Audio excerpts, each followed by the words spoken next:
Il y a dans la création un état de désordre à l'égard duquel Dieu n'est pas engagé. Nous pouvons tous comprendre cela. Il n'y a rien de très profond en cela, sauf dans la mesure où ce fait nous touche. Alors nous constatons de cet état de désordre dans la création de laquelle nous sommes une partie, et que Dieu n'est nullement d'accord avec cet état, avec la création dans cette condition. Cet état de désordre est contraire à son désir. Cette chose a cessé d'exprimer sa pensée. Cela est contraire à son attention et par conséquent, il ne peut être lié à cela.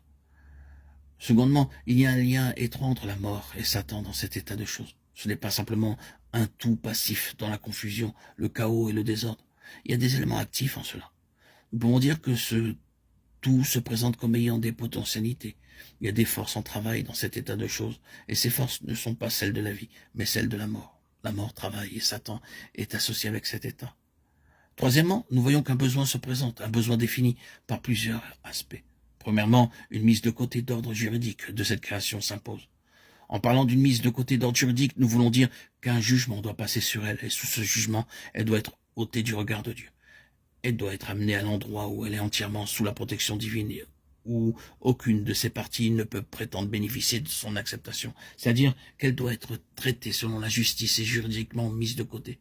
Cela constitue une condition préliminaire à tout ce que Dieu fera selon un ordre nouveau. Dans la croix de Christ, Dieu a ainsi traité la création. Secondement, une destruction réelle et potentielle de ce pouvoir de la mort et de Satan doit être mise en place. Examinons ces mots. Une destruction réelle et potentielle de ce pouvoir de la mort et de Satan. Oui, Dieu a fait cela en réalité dans la personne du Seigneur Jésus. Il a détruit la mort et celui qui a le pouvoir de la mort, c'est-à-dire le diable. En Christ, c'est un fait accompli. Christ, à la droite de Dieu, représente et proclame que cela est accompli.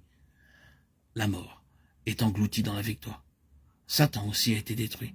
Ce mot détruit traduit dans la version anglaise dite révisée par réduit à l'impuissance ne signifie pas ce que les gens comprennent habituellement. Parfois, en parlant de destruction, nous pensons au sens absolu d'effacer, de réduire à l'inexistence. Ce mot ne signifie pas cela. Réduire à l'impuissance veut dire, dans l'intention de Dieu, rendre totalement inopérant. N'oubliez pas que Satan est impuissant en tout ce qui concerne notre Seigneur Jésus-Christ à la droite de Dieu. Il ne peut pas le toucher personnellement et il le sait. Le seul moyen de le faire est de le toucher à travers ses membres. Satan ne peut plus toucher directement Christ par la mort ou par quelque autre arme.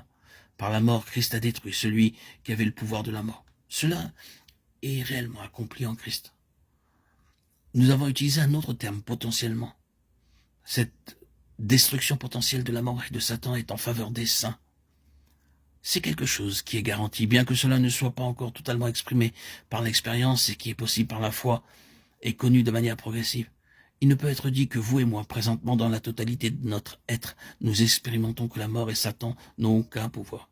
En ce qui nous concerne, ce n'est pas un fait réel que Satan soit inopérant, mais cela nous est potentiellement garanti en Christ, de sorte que nous pouvons expérimenter de plus en plus ce que Christ a fait pour nous et entrer progressivement en jouissance de cette œuvre qui a été faite potentiellement en notre faveur.